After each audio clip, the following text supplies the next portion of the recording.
আসসালামু আলাইকুম আমার আপুরা ভাইরা সবাই কেমন আছেন? আশা করি সবাই ভালো আছেন। আমি আপনাদের বোন, আপনাদের দোয়া আল্লাহর রহমতে আলহামদুলিল্লাহ ভালো আছি। সবাইকে ঈদ মোবারক।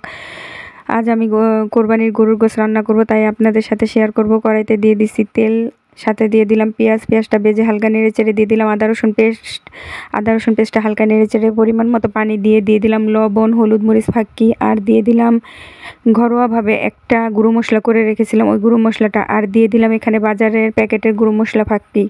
প্যাকেটের যে গরম মশলা ফাঁকিটা আছে, ওই গরম মশলা ফাঁকিটা দিয়ে দিলাম। এবার মশলাটা কষিয়ে নিয়ে দিয়ে দিলাম এর মধ্যে আগে থেকে ধুয়ে রাখা গরুর মাংস।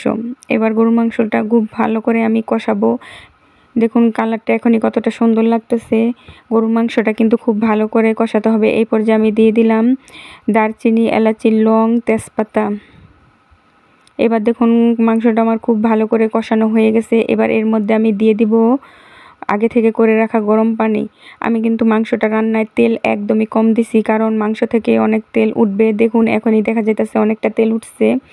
এই পর্যায়ে বলক চলে আসছে। দেখুন আমি ঢেকে রান্না করব এখন সেদ্ধ হওয়া পর্যন্ত।